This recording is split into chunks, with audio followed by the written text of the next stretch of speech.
from bodies like the International Monetary Fund and the World Bank, or even from other countries, given the debt burden we are already grappling with.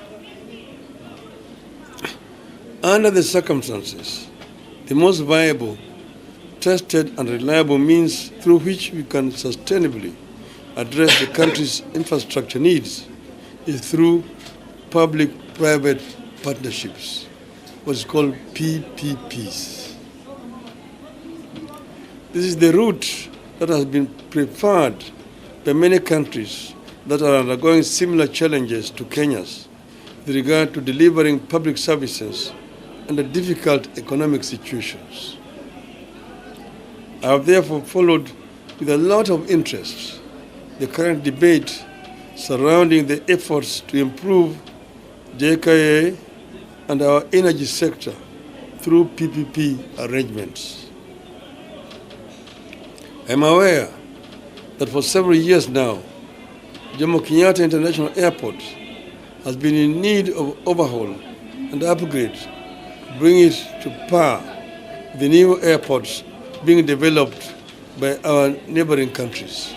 In fact, when we were in the Grand Coalition government, we granted a contract, what we call the Greenfield Airport, to a Chinese company. But that again was later cancelled. The airport handles about 7.5 million passengers annually, but 4 million of those passengers use temporary tented structures. Again, in the last financial year, JKA handled 8.5 million passengers, meaning it has already optimized its passenger capacity. Its runway that is designed for 35 movements per hour is already doing 21 movements and is set to operate fully in full capacity by 2028, 4 years from now. Time is definitely running out for the overhaul, modernization, and expansion of the JKIA. I'm also aware that Kenya has, for possibly a longer period, been in great need of infrastructure to receive and distribute electricity being generated from new local investments in green energy and also from new investments in power stations in neighboring countries. I knew this when I was even Minister for Energy. The country has a $500 billion US financing gap for the 20-year transmission master plan that is estimated at $5.3 billion US. In the meantime,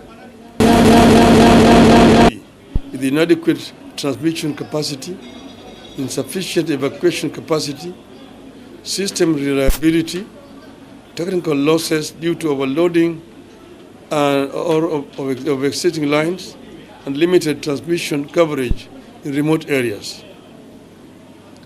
Having agreed that PPP is the way to go in light of the financial challenges we are currently undergoing, I wish to make the following observations.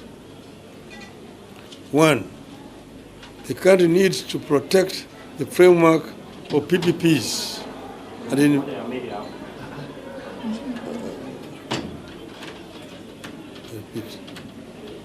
the country needs to protect the framework of PPPs and the investors that show interest in putting money into our public services and utilities. Otherwise, no investor will set foot here. 2. In the interest of protecting the principle and framework of PPPs and potential investors, we have a responsibility to ensure our processes are transparent, cost-effective, and accord equal opportunity to all would-be investors in line with the PPP Act. We all have misgivings about how the current proposed PPPs concerning the AKA and power distribution have been processed which has resulted in a raging debate over the involvement of the Indian firm in the airport and energy sector projects. Unfortunately, these misgivings have also resulted in a lot of misinformation regarding the investors who have made the PPP's proposals.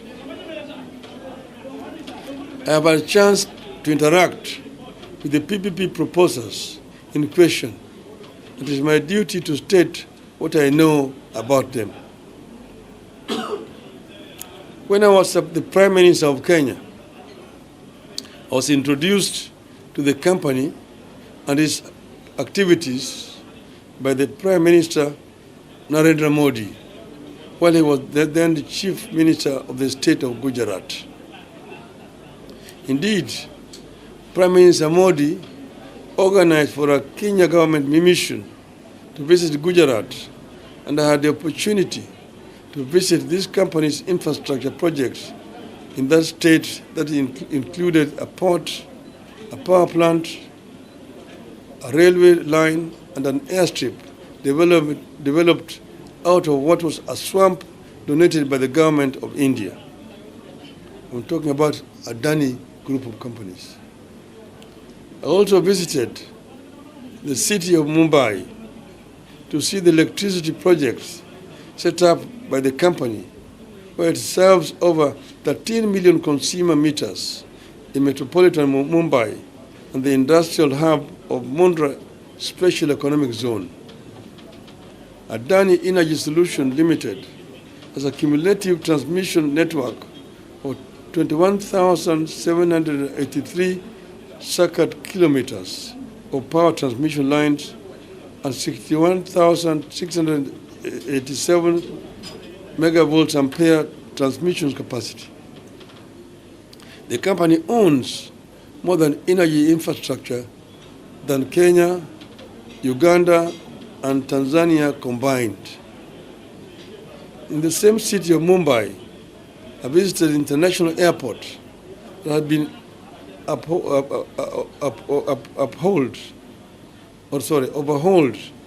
and upgraded by the company and turned from a collapsing, degenerate airport to a first-class facility. Those who have been to Bombay Airport will confirm what I'm saying here. After the Kenya government delegation came back, the company expressed interest in investing in Kenya. The first expression of interest was far back in as 2010. The government was, however, unable to pursue the matter because Kenya did not have a legal framework for engaging in PPP models of financing of public infrastructure. We looked toward India to understand how it was carrying out its projects. Indeed, the PPP law we have today is a variation of the PPP laws of the Gujarat state that Prime Minister gave us in hard copy. Unfortunately, we adulterated what we borrowed from India and then ended up with a law that is not fulfilling the needs of the country or the expectations of the people. The law is also not facilitative to interested investors, especially knowing that all our neighbors are in competition with us to attract foreign partners in public infrastructure.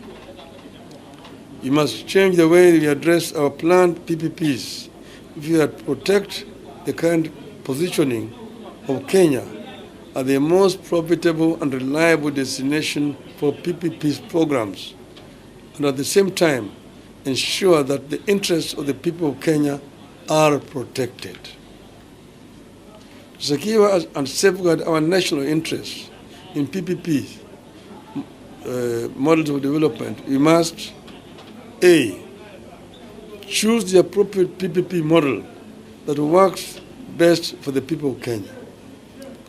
PPP models do not have to fall into templates, and we should design our models to cater for the specific realities about our projects, our contributions, and our expectations. B, ensure our models provide for the distribution of the PPP burden fairly between the people of Kenya and the investors. Kenyans cannot be made to bear all risks in the PPP projects. Kenyans can guarantee break-even returns, but never commercial profits. C, we must establish irreducible minimum terms in our PPEs, including the recognition of the jurisdiction of Kenyan courts, recognition of the application of the laws of Kenya, recognition of the terms and conditions of labor in Kenya, recognition of environmental protection. D, we must ensure that there is a viable publicly financed alternatives for the general public for every PPP project that requires any form of premium payment for use. We must ensure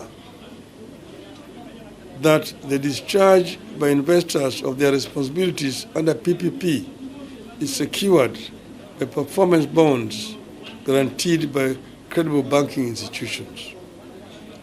But as we do the above, we must remember that PPP proposers are businessmen and participate in these projects to make profits. And we must also remember that we are not the only investment destination in the world, and that if we have punitive terms, investors will simply go to the next country. Given the current financial status of the country, PPP is the only way out of cash incentive projects for these projects.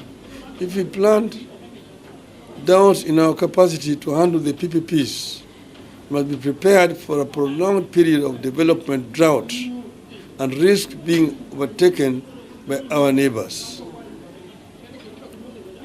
The ongoing energy and airport projects, therefore, present a critical test that could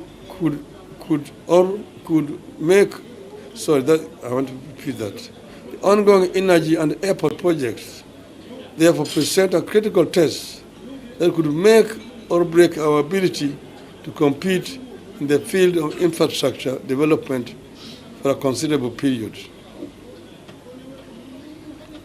I urge all agencies concerned to address all the concerns raised by Kenyans on these projects and ensure that we do not spook foreign capital away from the Kenyan economy.